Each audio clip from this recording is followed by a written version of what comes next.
Hello 8th class students, today we will do important questions of chapter number 2 microorganisms, friend and foe. इससे पहले की video में मैंने आपको फर्स्ट चैप्टर के क्वेश्चंस दिए थे इम्पॉर्टेंट, तो इस वीडियो में हम करेंगे सेकेंड चैप्टर के important questions. First question is what are micro organisms.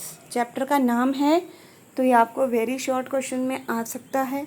Important question है, आपको डेफिनेशन आनी चाहिए कि माइक्रो ऑर्गेनिजम्स क्या होते हैं.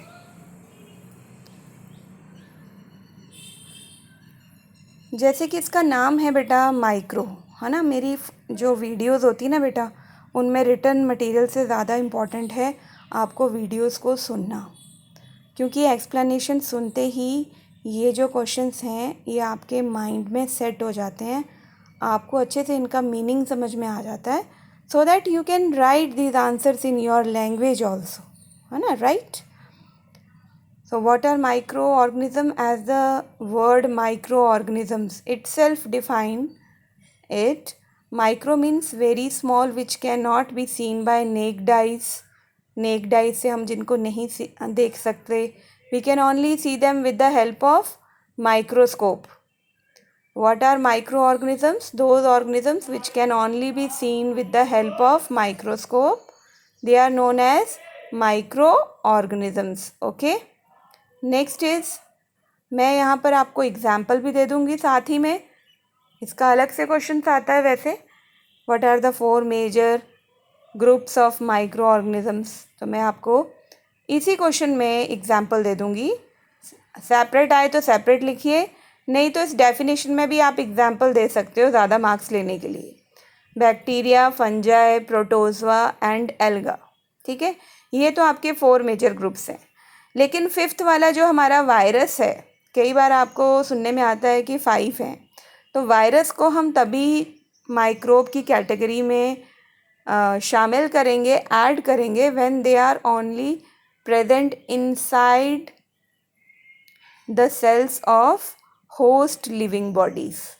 ओके, जब वो किसी जिंदा ऑर्गेनिज्म की बॉडी में एंटर कर जाते हैं तो उनके सेल्स में वो एज अ माइक्रोब बिहेव करते हैं, लिविंग. अदरवाइज वो नॉन लिविंग थिंग्स होते हैं when they are present in atmosphere और non living things. Now after doing this question, the second most important question of this chapter 2 microorganisms friend and foe is write the names of some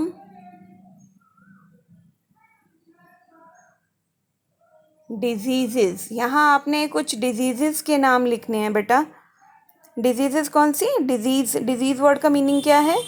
diss diss का मतलब negative, है ना. No and ease का मतलब comfort. When we are feeling no comfort, no easiness, that is known as disease. Okay, very good definition of disease. And you have to write down the diseases which are caused by these microbes. जो microbes हैं ये जो बीमारियां फैलाते हैं, disease different category है जो इनकी डिफरेंट डिजीज़ कॉज करती है. कुछ तो हम झेल रहे हैं कोविड-19 पिछले 2-3 सालों से, वेरी डेंजरस. तो इसी तरह से आपने यहाँ पर नाम लिखना है दूसरी डिजीज़ का, डिफरेंट डिजीज़ का जो ये माइक्रोब्स हैं जो कॉज करते हैं. Okay, right. यहाँ पे सबसे पहले मैं तो पार्ट्स लिख लूँगी माइक्रोब्स के, इजी हो जाएगा.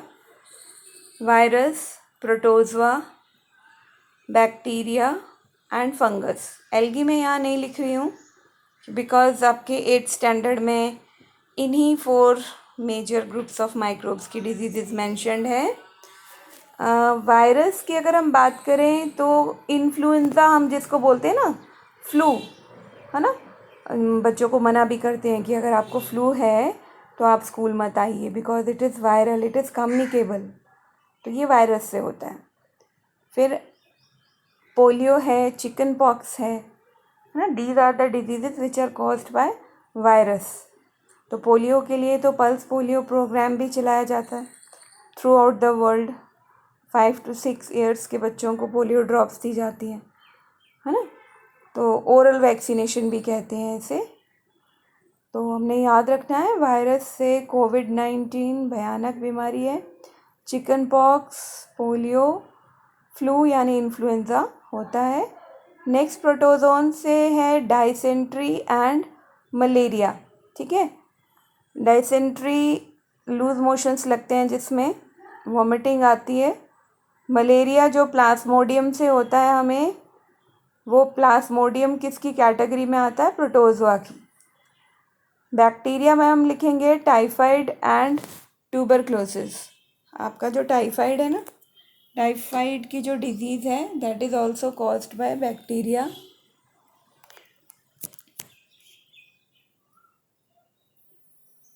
देन फंगस की कैटेगरी में हम लिख सकते हैं late blight of potato. Fungal diseases भी होती हैं, स्किन डिजीज़ेस, वो मैंने यहाँ ऐड नहीं किए हैं बट आप कर सकते हो। फंगल इन्फेक्शन बहुत टाइम लेता है ठीक होने में। प्लांट्स में रस्ट ऑफ व्हीट जो गेहूं की बीमारी है that is also caused by fungus. Okay, तो these are some diseases, you have to learn them. हाँ, you have to memorise them. Very important question.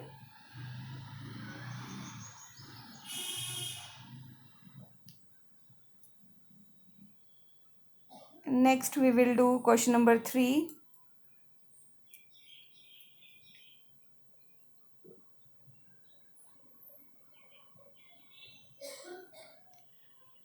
Name 2 single celled microbes. अब micro organisms भी 2 category में divided हैं, ध्यान से सुनेंगे। जिन microbes में एक ही सेल होता है उन्हें हम कहते हैं सिंगल सेल्ड माइक्रो ऑर्गेनिज्म, और जिन माइक्रोब्स में बहुत सारे सेल्स होते हैं they are known as multi cellular microbes. तो डेफिनेशन मैं आपको इस आंसर के साथ साथ दे रही हूँ। वो आती है ना, एक के साथ एक फ्री, तो एक क्वेश्चन के साथ एक क्वेश्चन आपको फ्री में मिल रहा है यहाँ पे। What are single celled microbes having single cell and what are multi cellular having different types of cells, many cells. तो सिंगल सेल्ड का एग्जाम्पल आप बैक्टीरिया लिखोगे यहाँ पे, और कुछ एल्गा भी आते हैं इसमें, क्लैमाइडोमोनास जैसे है आपका, वो सिंगल सेल्ड एल्गा है। ओके, सुनिए ध्यान से, क्लैमाइडोमोनास। अगर आप नाम लिखना चाहते हैं तो वीडियो को सुनकर आप लिख सकते हो अपनी कॉपी में। इसीलिए कहती हूँ वीडियो की एक्सप्लेनेशन सुनना बहुत इम्पोर्टेंट चीज़ होती है, जिसको कभी मिस नहीं करना चाहिए। बच्चे क्या करते हैं, स्क्रीनशॉट लेते हैं और लिख देते हैं, समझ तो कुछ आता नहीं, बाद में भी वो फिर बर्डन ही रहता है, वेट ही रहता है उनके ब्रेन में। जो बच्चे सुनकर करते हैं उनके लिए ज़्यादा इजी है, उनको दोबारा याद करने की ज़रूरत नहीं रहती। Question number 4 is name 2 multi cellular microbes. आपने 2 माइक्रोब्स के नाम लिखने हैं यहाँ पे, जो कैसे होने चाहिए, मल्टी सेलुलर। ओके, जिनमें मैनी सेल्स हों, मोर देन 2। ओके, 2 और मोर देन 2, इसमें हमारी फंगस आ जाएगी, है ना। ये बरसात के दिनों में आपको ब्रेड मोल्ड देखने को मिलती है, आपकी किचन में आपने देखी होगी। That is the best example of multi cellular microbe. और कुछ अलगा भी इसमें आती हैं।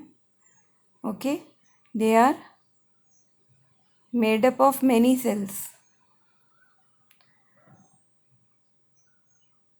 Now next is your question number 5.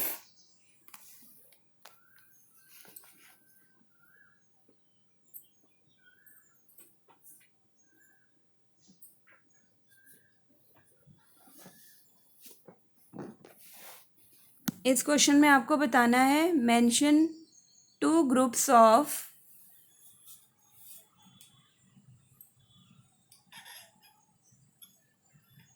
Microbes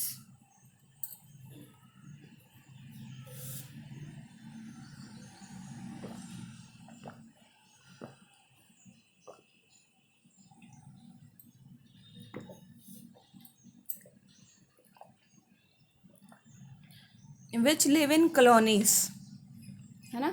अभी तक तो आपने इंसान सुने थे ना, कॉलोनीज में रहते हैं, बट ऐसा नहीं है, माइक्रो ऑर्गेनिजम्स भी कॉलोनीज में रहते हैं। और उसके आपने 2 एग्जाम्पल देने हैं, यहाँ पे 2 ग्रुप बताने हैं आपने माइक्रोब्स के जो कॉलोनीज में रहते हैं। तो फर्स्ट इज़ बैक्टीरिया, है ना। बैक्टीरिया जो हैं वो भी हमारी तरह कॉलोनीज बना के रहते हैं एक साथ मिलके। Second is fungi, very important question. Bacteria and fungi both live in colonies, okay. अब आप उनकी कॉलोनी में चले मत जाना, है ना, डिफरेंट टाइप की कॉलोनी मिलेगी, फिट नहीं आओगे आप वहाँ पे। क्वेश्चन नंबर 6 है बच्चे, फिर से आपको यहाँ पे नेम बताना है, नेम द माइक्रो ऑर्गेनिज्म। अब ये कौन सा माइक्रोब आ गया, मैम ने इतने सारे बता दिए हमें, ये नाम बताओ, वो नाम बताओ, क्या क्या याद रखेंगे एग्ज़ाम में। तो भाई एग्ज़ाम है, कोई मजाक थोड़ी है ना, आपको तो याद करने पड़ेंगे। तो लिखते हैं हम यहाँ पे एक और माइक्रो ऑर्गेनिज्म का नाम, है ना। बहुत सारे माइक्रो ऑर्गेनिजम्स के नाम लिखवा दिए भाई।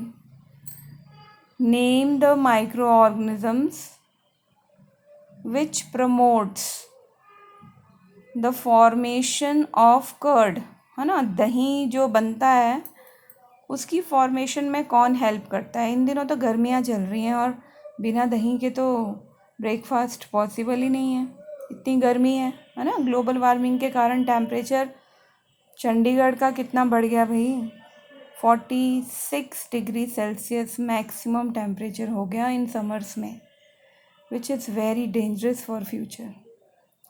अच्छा छोड़िए इसे, माइक्रोब का नाम बताइए आप फटाफट से जो फॉर्मेशन ऑफ कर्ड को प्रमोट करता है। वेरी इजी, ये बैक्टीरिया है एक, है ना, good bacteria, very good bacteria, and it is a source of vitamin B12 also. जो प्योर वेजिटेरियन है ना, जिनकी बॉडी में विटामिन B12 की कमी हो जाती है, उनके लिए ये बेस्ट सोर्स है, क्योंकि इसमें जो ये बैक्टीरियाज होते हैं they are very good source for them.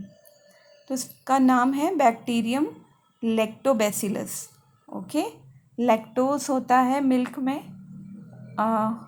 ये जो बैक्टीरिया है ये लैक्टोबैसिलस है, ये उस लैक्टोज को लैक्टिक एसिड में कन्वर्ट कर देता है, ठीक है, और हमें मिल जाता है फ्रेश कर्ड, घर का बना हुआ, टेस्टी, यम्मी।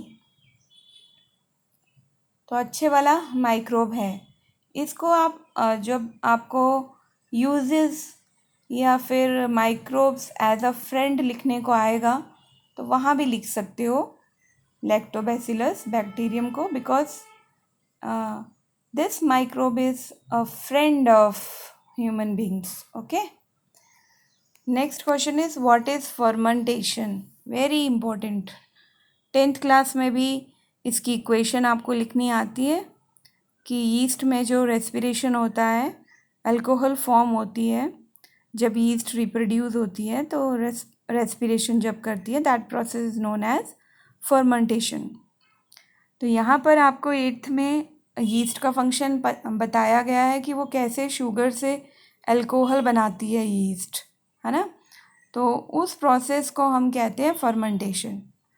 तो वाइन अल्कोहल जो बनती है, the process of conversion of sugar जो नेचुरल शुगर है ना, वीट बार्ले जो नेचुरल शुगर है, इसको कन्वर्ट करती है यीस्ट इनटू अल्कोहल। पीकर झूमते रहते हैं जिसे, तो that is made by our next friendly microbe, very friendly, baking में, कमर्शियल यूज़ में बहुत इस्तेमाल में लाया जाता है, जिसे दैट इज़ यीस्ट। और जो प्रोसेस जिसके थ्रू वो ये कमाल करती है, that process is known as fermentation. Again, I am reading this answer. The process of conversion of sugar into alcohol is known as fermentation.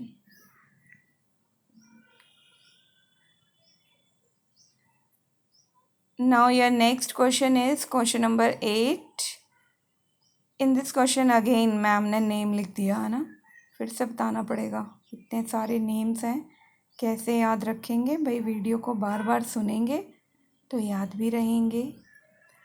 आपकी फेवरेट मैम हो ना मैं, आप लिखते रहते हो वीडियोस में, है ना? अब तक तो आप मेरे भी फ्रेंड बन गए हो. Name the scientist who discovered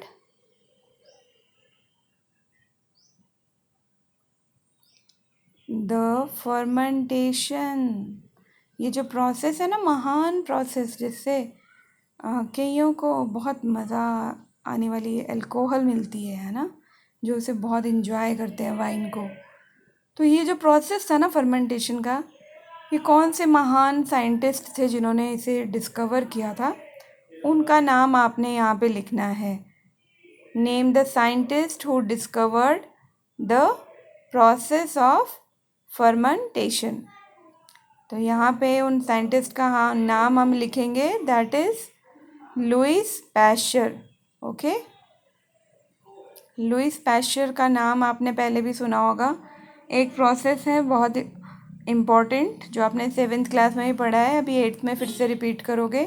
what is pasteurisation? Pasteurisation किसे कहते हैं, है ना? पैस्चराइजेशन क्या होता है? 70 डिग्री सेल्सियस पर मिल्क को हीट किया जाता है, 10 मिनट्स तक बॉईल किया जाता है उसको, है ना, हीट किया जाता है मिल्क को, और फिर सडनली उसको एकदम से वेरी लो टेम्परेचर पे ठंडा कर दिया जाता है. तो इससे क्या होता है, उसके सारे जर्म्स मर जाते हैं. तो that process known as pasteurization. और ये फर्मेंटेशन का प्रोसेस भी लुइस पैस्चर ने ही दिया था. He discovered fermentation in which year? This is very important. Again year आपको याद रखना है, दैट इज़ 1857. नेक्स्ट क्वेश्चन लिखेंगे हम, क्वेश्चन नंबर 9. ओके, यहाँ पर आपने क्या क्वेश्चन लिखना है? बहुत गड़बड़ हो गई है ना, विस्फोट हो गया लगता है. Anyhow leave it. देखते हैं क्वेश्चन क्या है. Question number 9. What are antibiotics?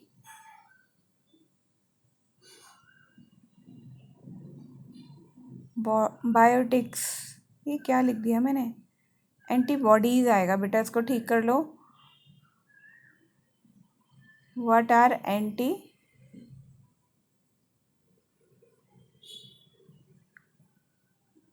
ठीक है, antibiotics, not antibodies. This is what are antibiotics? The medicines which kill, या तो मार देती हैं या फिर they stop the growth of microbes. Okay, what are antibiotics? The medicines which kill और stop the growth of the disease causing microbes. जो गंदे वाले माइक्रोब्स हैं ना, हमारे फ्रेंड नहीं है, फो हैं, एनिमीज़ हैं, है ना, पैथोजेंस बोलते हैं हम डिजीज़ कॉजिंग माइक्रोब्स को.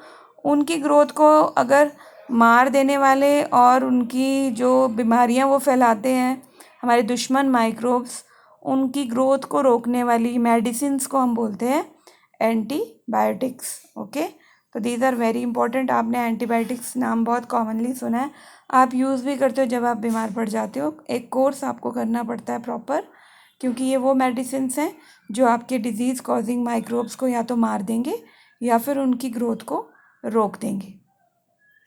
Next very important question of this chapter, question number 10. Who discovered the antibiotics?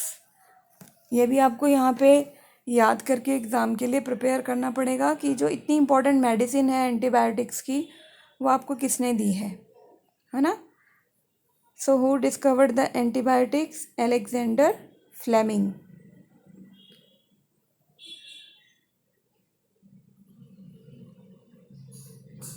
Alexander Fleming in 1929।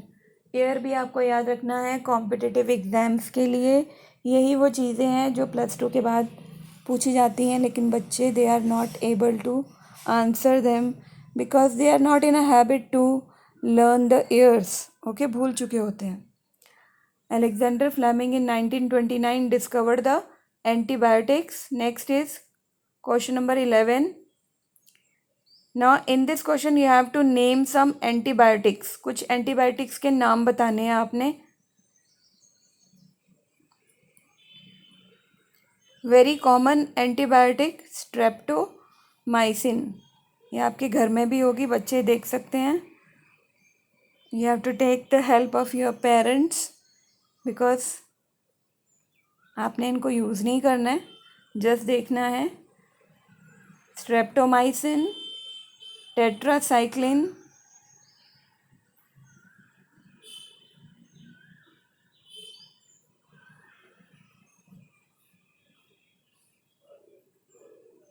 and erythromycin. These are some examples of antibiotics. Very genius scientist Alexander Fleming. अभी तक ये medicines human welfare के लिए काम आ रही हैं। बहुत बड़ी कंट्रीब्यूशन होती है, भगवान का रूप ही होते हैं ये साइंटिस्ट, जो ह्यूमन वेलफेयर के लिए काम करते हैं। और इतनी इम्पोर्टेंट मेडिसिन्स हम लोगों को उन्होंने डिस्कवर करके दी हैं, बना कर दी हैं, जो हम इन फ्यूचर भी यूज़ करते रहेंगे। और right now in present we are using them. They are doing very good. Now next is question number 12. What do you mean bye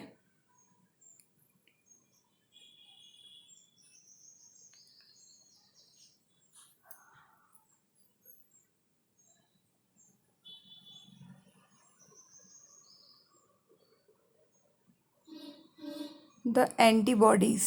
yes, antibiotic हमने देख लिया है ना। एंटी होता है अगेंस्ट, बायोटिक मतलब लिविंग्स, माइक्रोब्स के अगेंस्ट जो मेडिसिन काम करती है, that is known as antibiotic. आइए अब हम देखते हैं इससे मिलता जुलता question, what do you mean bye antibodies. अब ये एंटीबॉडीज़ क्या हैं?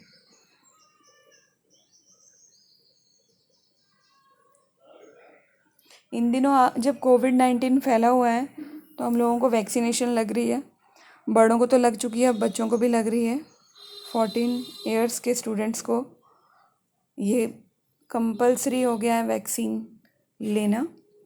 क्यों बेटा, क्यों? क्योंकि यही क्वेश्चन रिलेट करती हूँ मैं उसके साथ। नेचुरल तरीके से आपकी बॉडी में एंटीबॉडीज़ बनती हैं जब कभी आपके ऊपर किसी डिज़ीज़ कॉजिंग जर्म का अटैक होता है, तो है ना। लेकिन आपका इम्यून सिस्टम कई बार आइडेंटिफाई नहीं कर पाता ना एनिमी को, तो इसके लिए हमें आर्टिफिशियल तरीके से वैक्सीन दी जाती है, जिसके कारण हमारी बॉडीज़ में ये एंटीबॉडीज़ बनती हैं, है ना। तो when a disease causing microbe enters in the body, यहाँ पे हम वैक्सीन की बात नहीं करेंगे, नेचुरल एंटीबॉडीज़ की बात करेंगे। What do you mean by the antibodies? When a disease causing microbe enters in the body produces a substance. ठीक है, क्यों सब्सटेंस को प्रोड्यूस करती है body? To fight the invader. Invader कौन है? डिजीज़ कॉजिंग माइक्रोब जो हमारी बॉडी में एंटर कर रहा है। ओके, तो that they are these substances are known as antibodies.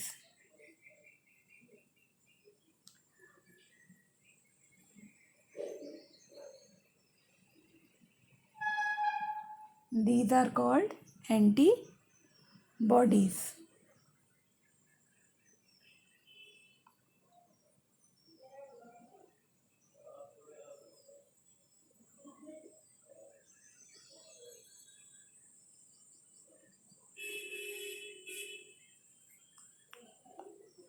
आप बच्चे ना वीडियो को सुनने के बाद कमेंट ज़रूर लिखा करो।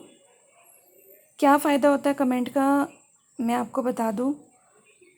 मुझे भी एप्रिशिएशन से ना बूस्ट अप, यानी वो जो किक है ना वो मिलती है मुझे। जब आप अच्छे अच्छे कमेंट्स लिखते हो तो मुझे बहुत अच्छा लगता है, और मुझे लगता है कि एक और वीडियो बनाने के लिए मेरे को किक मिल गई आपकी तरफ से। तो दैट इज़ वेरी इम्पोर्टेंट, क्योंकि आप बच्चे ही हो जिनके लिए मैं इतना लेबर कर रही हूँ। सो वीडियो को लाइक करके कमेंट लिखना कभी ना भूलें। Next is question number 13, what is a vaccine. ये इस चैप्टर का बहुत ही इम्पोर्टेंट क्वेश्चन है। वैक्सीन क्या है?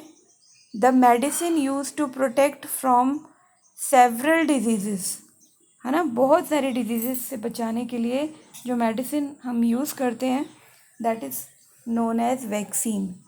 फॉर एग्ज़ाम्पल, हम लोगों को देखो, याद करो, बचपन में हम सबको BCG, DPT, मीज़ल्स, हेपेटाइटिस, इनके इंजेक्शन्स लगे ना, है ना। तो what are these are the medicines जो हमें इन डिजीज़ से बचाएंगी इन फ्यूचर। तो हम इनको क्या बोलेंगे? They are known as vaccines.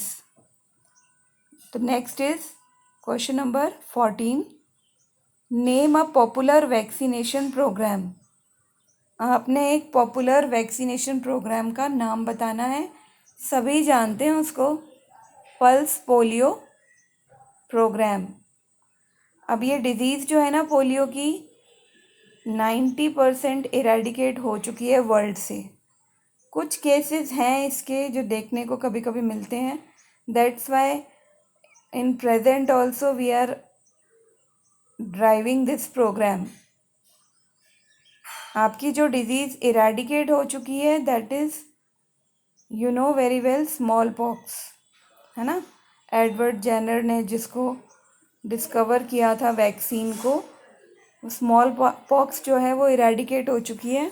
But in present the popular vaccination program is pulse polio program. Next is question number 15, who discovered the vaccine for small pox. Small pox जो एक eradicated disease है that is discovered by Edward Jenner. Spellings का भी आप ध्यान रखोगे, बहुत थोड़ी सी टफ स्पेलिंग्स इस चैप्टर में आपको देखने को मिलेंगी जो आपने 7th स्टैंडर्ड तक नहीं पढ़ी है। So the name of scientist is Edward Jenner and the year was 1798।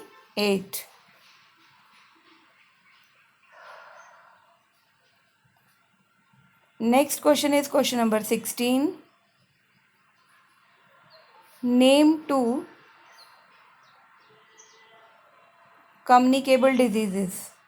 तो व्हाट आर कम्युनिकेबल डिजीज़ेस, ये आपकी NCERT की बुक में प्रॉपरली डिफाइन की हुई है definition. The diseases which spread from one person to others through various mediums like air, water, food, they are known as communicable diseases. In this question you have to give examples of 2 communicable diseases. They are cholera and chickenpox. They can be easily spread from one infected person to many healthy persons. Next is question number 17. Name the carrier of malaria disease. तो malaria disease का causal agent Plasmodium है जो एक protozoa है जिसको carry करने के लिए हमें चाहिए फीमेल एनोफिलस मॉस्किटो। ओके, तो कैरियर क्या आएगा यहाँ पे? Carrier is female Anopheles mosquito. इसी तरह से मलेरिया जो हमने क्वेश्चन किया, एक और हमें डिजीज़ होती है वो, उसके लिए भी हमें इम्पॉर्टेंट है कि हम कैरियर को याद रखें। डेंगू फीवर होता है तो उस डेंगू वायरस DNV वायरस का जो कॉजल एजेंट है डेंगू वायरस, उसको कैरी कौन करता है? The carrier is again female Aedes mosquito. भाई मेल्स का कोई दोष नहीं होता इसमें, मेल्स मच्छरों को मत मारा करो, females are more dangerous. So female Anopheles mosquito is a carrier of Plasmodium causing malaria, and the carrier of dengue is female Aedes aegypti, again mosquito. In the next question, question number 19,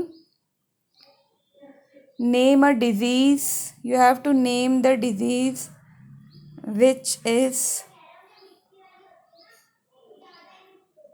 common in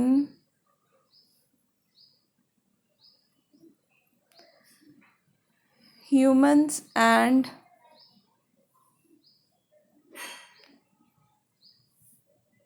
other animals. ऐसी बीमारी आपने बतानी है जो animals में भी और humans दोनों में बराबर इक्वली कॉमन देखने को मिलती है। You have to name that disease. That disease is known as anthrax. ठीक है, ये एनिमल्स में भी होती है disease as well as we people human beings में भी होती है।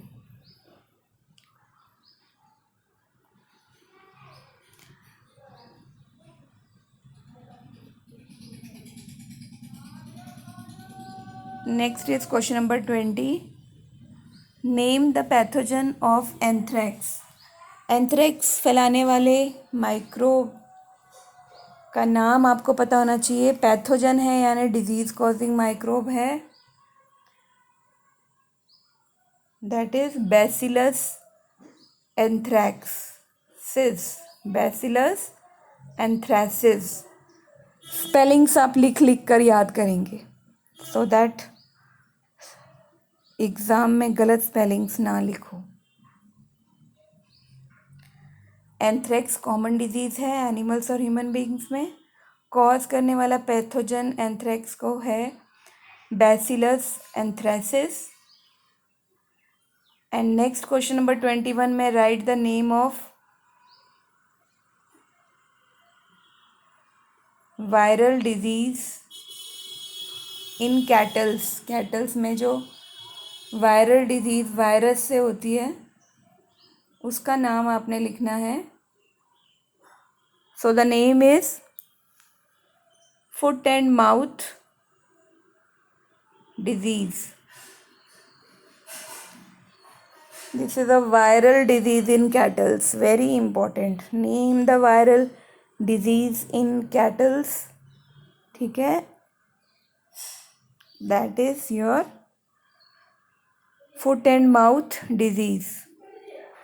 Next question is question number 22. What do you mean by, क्या समझते हो आप किससे? What do you mean by food preservation? है ना, गर्मियों में तो खूब खाना खराब होता है,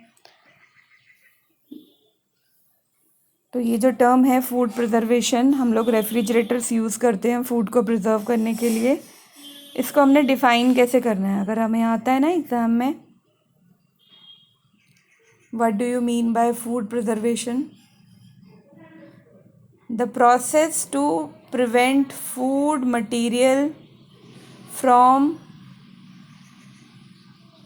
स्पॉइलिंग, यानी फूड को ख़राब होने से बचाने के लिए, स्पॉइल होने के लिए बचाने के लिए फूड को हमें क्या करना चाहिए, हम कैसे उसको बचा सकते हैं। तो उस प्रोसेस को, the process to prevent food material from spoiling by the action of microbes is called food preservation. Okay,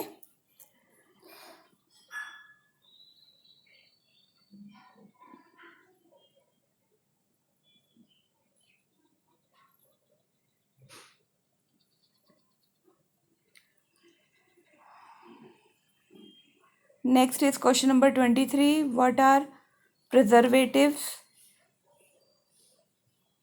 Preservatives क्या हैं? Answer is chemicals check the growth of microbes are called preservatives. Next is name some preservatives, नाम बताइए, sugar, salt, oil and vinegar, these are some preservatives. Name the nitrogen fixing bacteria. Nitrogen fixing bacterias are many. One of them is rhizobium. Next is, where do rhizobium bacteria commonly live? In the root nodules of leguminous plants. Leguminous plants होते हैं ना, pulses, peas, groundnuts, उनकी roots में जो छोटे छोटे nodules बने होते हैं उनके बीच में रहता है ये बैक्टीरिया जो नाइट्रोजन को फिक्स करता है, that is known as rhizobium. Question number 27, what do you mean by symbiotic relationship. Symbiotic relationship क्या होती है? The relationship between two organisms in which both the organisms are benefited, this is known as symbiotic relationship. है ना? क्या मतलब है इसका? यानी राइजोबियम नाइट्रोजन फिक्स करता है तो बदले में प्लांट उसको रहने के लिए शेल्टर देता है. This is known as symbiotic relationship. Now next is question number 28. Mention the amount of nitrogen gas in atmosphere, that is 78%. ओके, 21% ऑक्सीजन का होता है, 78% होता है नाइट्रोजन गैस का. Question number 29, an edible fungus, जिसको हम खाते हैं, that is mushroom. Question number 30, who discovered the bacterium which causes anthrax disease. किसने उस बैक्टीरिया को खोजा था एंथ्रेक्स डिजीज जो कॉज करता है, दैट इज रॉबर्ट कॉच. 1876 में इन्होंने डिस्कवर किया था इस बैक्टीरियम को. These are your important questions of chapter number 2. I hope you all students enjoyed this video a lot. Video को लाइक करें और कमेंट लिखना कभी मत भूलें, because your comments are kick for me. Thank you. Have a nice day.